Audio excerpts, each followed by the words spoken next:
continuación, una irrupción en una casa acabó en asesinato. Un asesinato, un crimen pasional cometido por rabia. Demasiada violencia y nadie con un móvil aparente. Según lo que pudo averiguar la policía, no tenía enemigos. Hasta que la policía descubrió una relación que acabó muy mal. Tenía que haber sido un amante o alguien que quería quitársela de en medio para convertirse en la nueva amante. No sé si un triángulo amoroso puede salir bien, pero este salió fatal.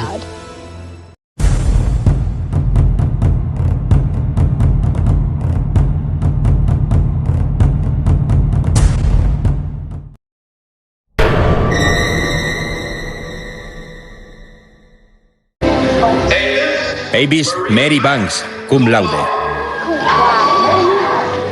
A Avis Banks la vida no podía irle mejor. Se acaba de graduar en la universidad, había encontrado un trabajo que le gustaba en una guardería y además había conocido al hombre con quien pensaba casarse. Pero un embarazo inesperado cambió los planes. Cuando me enteré de que Avis estaba embarazada, no me gustó la idea. Sé que quería que la perdonara y que pensaba arreglarlo todo casándose con él. Su prometido era Keyon Pittman, un profesor de instituto que además era entrenador de baloncesto. El señor Pittman estaba ilusionado con crear una familia propia. Hasta habían escogido un nombre para el bebé. Avis y Keyon se compraron una casa a las afueras de Jackson, Mississippi.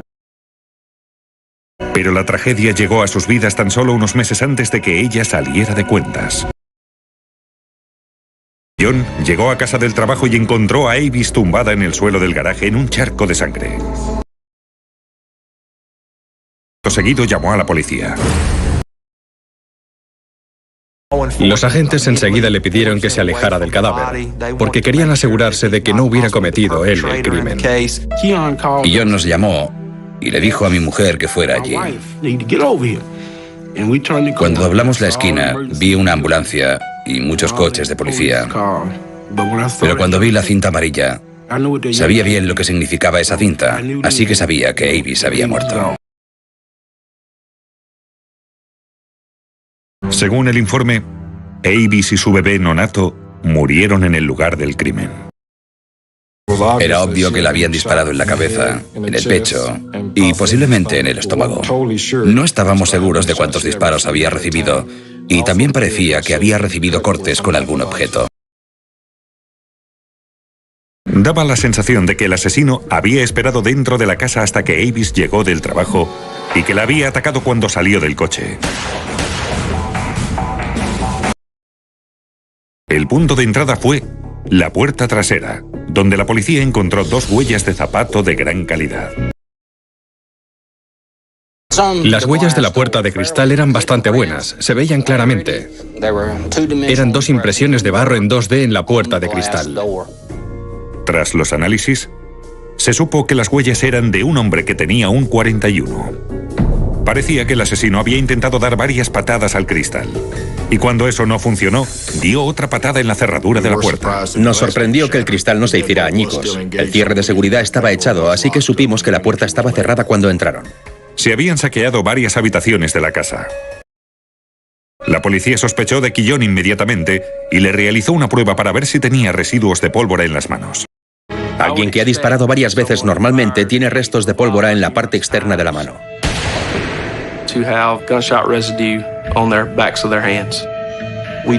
Encontramos partículas de restos de pólvora en el señor Pittman. Él podía haber disparado y matado perfectamente a Avis Banks. Además, Keyon parecía bastante despreocupado. Se reía y tuve que recordarle que su prometida y su hijo habían muerto. Entonces dijo, sí, es verdad. Lo normal habría sido que hubiera mostrado más dolor. Cuando Keyon llamó a su abogado, era evidente que estaba enfadado y que estaba enfadado con la policía, no con el asesino. Esto no me gusta nada. Creo que este poli piensa que tengo algo que ver con esta locura. Cuando volví a casa, supe que pasaba algo. Keyon no tenía antecedentes penales, pero sí calzaba zapatos del 41. El mismo número que llevaba el asesino cuando dio varias patadas a la puerta de atrás. Y eso no era todo. Había sangre en la camisa y en los pantalones que llevaba puestos. Las pruebas de ADN demostraron que la sangre era de Avis. Quizá no quería sentar cabeza, ser padre y un buen marido. A lo mejor quería deshacerse de ella. La policía de Jackson, Mississippi, estaba decidida a descubrir el asesino de Avis Bank. La habían atacado al salir del coche cuando volvía a casa del trabajo. Avis estaba embarazada de 5 meses. Nos lo llevamos al terreno personal y queríamos luchar por ese bebé de 5 meses que no tuvo la oportunidad de vivir en este mundo. Era la niña perfecta. Yo quiero mucho a todos los hijos, pero ninguno es como Avis. Ninguno es como Avis. Tras la autopsia se supo que Avis Bank había recibido 4 disparos con un arma del calibre 38 y que había recibido varias puñaladas. Las heridas la dejaron desfigurada. La persona que lo hizo quería infligirle daños físicos, quería cambiar su apariencia y con la última cuchillada en la garganta pretendió matarla. Al principio, los investigadores pensaron que el móvil era el robo. Pero esa teoría se descartó cuando la policía se dio cuenta de que, a pesar de que el asesino se tomó la molestia de abrir los cajones, no había robado nada. Para nosotros, el propio escenario del crimen parecía un decorado. No vimos que faltara nada de valor. Cuando la policía interrogó al prometido de Avis, Quillon Pittman, encontraron sangre en su camisa. Y las pruebas de ADN indicaron que la sangre pertenecía a Avis. Un vecino contó a la policía un detalle interesante. Dijo que Quillon siempre aparcaba el coche delante de la casa y entraba por la puerta principal. Pero la noche del asesinato no lo hizo así. Aquel día en particular, cuando llegó a casa, levantó la puerta del garaje. Creemos que sabía que Avis estaba allí. Con un repaso a su vida, se descubrió que Quillon era un don Juan. Quillon Pittman era un mujeriego. Tenía más novias. Estaba con varias chicas a la vez y las engañaba. Una de esas mujeres era Brenda Martin, de 30 años, la madre de uno de los chicos del equipo de baloncesto que Quillon entrenaba. La señora Martin y el señor Pittman estaban empezando una relación. Se llamaban, se escribían mensajes y esas cosas. Brenda Martin no quería hablar con la policía. Brenda no quería tener nada que ver con toda esa historia, porque estaba casada y además tenía hijos. Brenda negó su participación en el asesinato de Avis y tenía una coartada para el momento en que se produjo el crimen. No encontramos indicios de que hubiera estado en el lugar del crimen, ni mediante los datos de su teléfono ni nada. Brenda no era la única amante de Quillon. También mantenía una relación con Carla Hughes, una animadora de 25 años que trabajaba en el mismo instituto que Quillon. Al parecer, habían sido muy poco discretos con su relación. Se habían besado varias veces en el comedor. Así que sabía que, por lo menos, era más que una amiga. Con Carla Hughes era con la que más entregado estaba. Supongo que con ella tenía la relación más seria y la veía casi a diario. Carla Hughes había participado en concursos de belleza y era madre soltera de un niño de 3 años. Cuando la policía la interrogó, negó insistentemente el affair. No es mi novio, es solo un amigo. Un buen amigo. No tenemos relaciones sexuales. Nada, no, nada. Entiendo por qué Carla Hughes mintió al principio. No quería tener ningún tipo de relación con un asesinato. Puede que la gente nos haya visto alguna vez en actitud cariñosa, pero lo máximo que han podido ver son unos besitos. No obstante, no teníamos una relación de pareja. De eso nada. No, nada de eso. Carla negó tener relación con el asesinato de Avis Bank y no se la consideró entre los sospechosos. Pero no tenía coartada para el momento del asesinato. Los investigadores creen que el crimen se produjo justo cuando Avis volvió a casa del trabajo. Avis Banks salió de la guardería a las 5:15 y se fue directa a casa.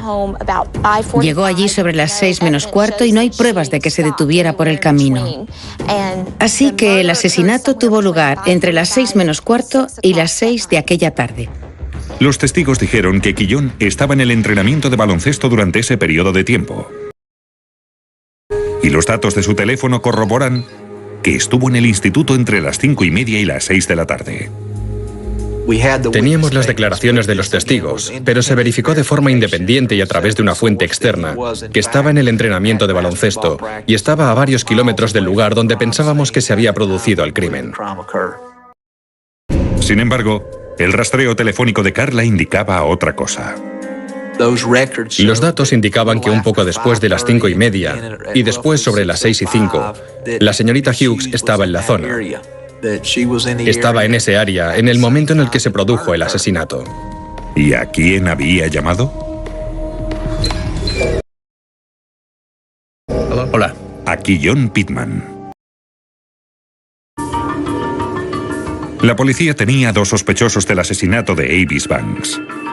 Su prometido, Quillón Pittman, tenía una coartada, pero la sangre de su camisa y los restos de pólvora de sus manos preocupaban a los agentes. Creemos que los restos de pólvora que descubrieron en las manos del señor Pittman no estaban ahí porque hubiera disparado el arma, sino porque había tocado el cadáver de Avis Banks.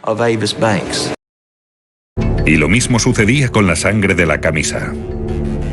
Basándonos en los exámenes visuales, determinamos que las manchas se habían producido tocando el cadáver y no porque él estuviera en el momento del asesinato, y esas fueran las pruebas. Si la hubiera asesinado él, también habría pólvora en su ropa. Pero en el laboratorio no se encontró. Tuvimos que asimilar que Quillón no estaba por allí y que era probable que no lo hubiera hecho él. Así que teníamos que empezar a investigar a la otra amante, a Carla Hughes. A pesar de que inicialmente Carla negó tener una relación con Quillón, durante el segundo interrogatorio su historia cambió. Confesó que me había mentido y que sí, se acostaban. Tras 6 días de investigación, la policía recibió una llamada de un primo de Carla. Dijo a los investigadores que tenía en su posesión el arma de fuego que, según pensaba, se había usado en el asesinato de Avis Banks. El primo, Patrick Nash, dijo que Carla le había pedido prestada el arma, un revólver del calibre .38 para defenderse. Le dijo a Patrick que habían entrado en su casa, que había grupos de chicos por el barrio cuando volvía por la noche y que no se sentía segura. Patrick indicó que 3 días antes del asesinato le dio su arma a Carla cargada con 5 balas. Y que también le dejó su cuchillo de caza. 3 días después del asesinato, le devolvió la pistola, pero no le llevó el cuchillo y la cámara del revólver estaba vacía. Patrick preguntó a Carla qué había pasado con las balas y ella le dijo que había estado practicando. Los expertos en balística recibieron el arma y realizaron disparos de prueba para comparar las balas con las encontradas en el cadáver de Avis. Las marcas de los proyectiles del cadáver coincidían con las marcas de los disparos de prueba, y eso indicaba que el arma se había utilizado en el asesinato de Avis Banks. Sin embargo, eso no significaba necesariamente que fuera Carla quien había empuñado el arma. Así que los investigadores volvieron a analizar las huellas del lugar del crimen. Asumieron que la huella pertenecía al zapato de un hombre del número 41. Pero también podía pertenecer a una mujer con un 41. Tras conseguir una orden de registro, los investigadores rastrearon el apartamento de Carla. No esperábamos encontrar ropa. No perdíamos la esperanza, pero tampoco pensamos que íbamos a encontrar ropa con sangre o restos de pólvora. Pero sí encontraron zapatos. Examinamos el vestidor del dormitorio principal y yo creo que Carla debía tener unos 100 pares de zapatos. Era como buscar una aguja en un pajar y encima no sabíamos si la aguja iba a estar o no. Había un par que prometía. Los comparamos con una foto que teníamos del escenario del crimen y parecían coincidir a la perfección. Viendo las fotografías, estaba bastante claro que se trataba del mismo zapato. Pero a simple vista, los investigadores no encontraron restos de sangre en el zapato, y eso supuso una gran decepción. Las pruebas originales de ADN indicaban que no había ADN en los zapatos. Pero cuando los llevamos a un segundo laboratorio y el analista cogió los zapatos y los puso bajo el microscopio, Esta vez, encontraron varias manchas microscópicas que parecían de sangre. Y en esta ocasión, las pruebas de ADN confirmaron lo que los investigadores ya sospechaban. aquellos zapatos contenían ADN. Y luego descubrimos que era el ADN de Avis Banks. Así que ella estuvo con la señorita Banks en el momento de su muerte. Ahora, lo único que la policía tenía que descubrir era si Quillón Pittman tenía algo que ver con el crimen.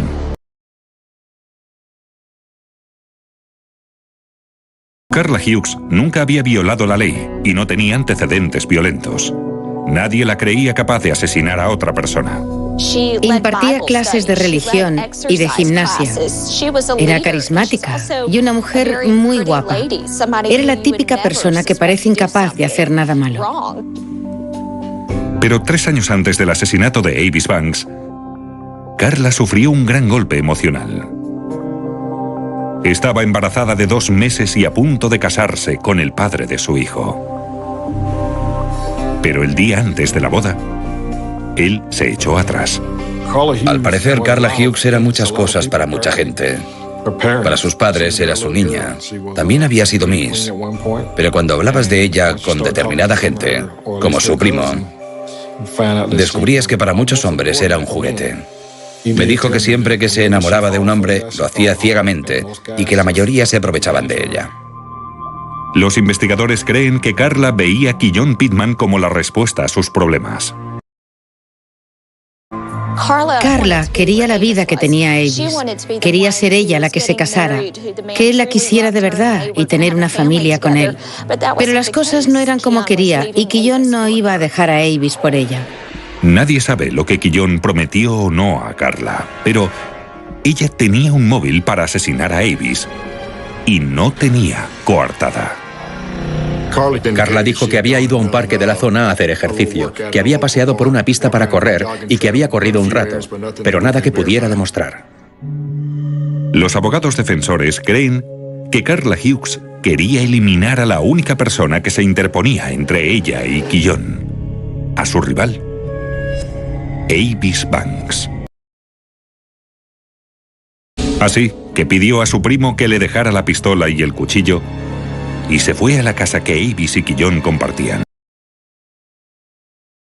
Intentó entrar en casa de Avis aquella tarde, dando varias patadas a la puerta trasera de cristal, dejando unas huellas muy evidentes. Como no lo consiguió, dio otra patada cerca del pomo de la puerta. Una vez dentro, sacó los cajones para que pareciese un robo y esperó a que Avis volviera del trabajo. Los informes telefónicos de su móvil indican que Carla llamó a Quillón por primera vez antes de asesinar a Avis.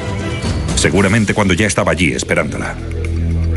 Nadie sabe de qué hablaron durante esa llamada. Cuando Carla oyó que se abría la puerta del garaje y que Avis entraba con el coche, empezó la acción. Carla realizó 3 disparos y el cuarto a quemarropa. Lo suficientemente cerca como para que las ínfimas gotas de sangre se le quedaran en el zapato. Entonces, Carla utilizó el cuchillo de caza para apuñalar repetidas veces a Avis y cortarle el cuello. Tras el asesinato, Carla se deshizo del cuchillo y de la ropa ensangrentada y volvió a llamar a Quillón poco después de las 6. Pero tampoco sabemos lo que hablaron en esta llamada. Estoy saliendo del entrenamiento, pero no puedo hablar. Lo que más me sorprendió fue que esa mujer tuviera un hijo. ¿Cómo es posible que una madre le haga eso a una mujer embarazada? Quillón Pittman mantiene que no participó de ningún modo ni instigó el asesinato. Además, Carla nunca le implicó en el crimen. Es posible que engañara a todas esas mujeres, que rompiera matrimonios y esas cosas, pero no creo que matara a nadie. No creo que él hiciera nada. Sé que no podría hacer eso, sobre todo a Avis. No creo, eran muchas cosas, pero no creo que fuera un asesino. Hay quienes creen que no supo nada del asesinato hasta que encontró el cadáver de Avis. Es posible que en alguna de las conversaciones de aquella tarde, como las anteriores a la llegada de Quillon a casa, le contara que había pasado algo. Es probable que Carla le dijera: decías que no podíamos estar juntos, pues ahora sí, ya me he encargado de lo que nos lo impedía. Y eso fue lo que alertó a Quillon. ¿Realizó usted esas heridas a Avis Banks? No, señor. ¿La mató? No, señor. ¿Mató usted a su hijo no nato? No, señor. ¿Sabe quién lo hizo? No, señor. Nosotros, el jurado, creemos que la acusada Carla Hughes es culpable de asesinato. Carla Hughes fue sentenciada a cadena perpetua sin posibilidad de libertad condicional. Es un triángulo amoroso que salió mal. No sé si un triángulo amoroso puede salir bien, pero este salió fatal. Es el típico caso del amante dolida. Carla Hughes seguramente nunca habría sido sospechosa por el tipo de relación que tenía con Quillon. No sé si hubiéramos podido relacionarla con el crimen de no haber tenido el arma. El caso se fundamentó en la balística, en las huellas de los zapatos y en las muestras de ADN. Sin eso solo habríamos tenido un móvil, pero no habríamos podido acusar a nadie y nunca habríamos encontrado a la culpable.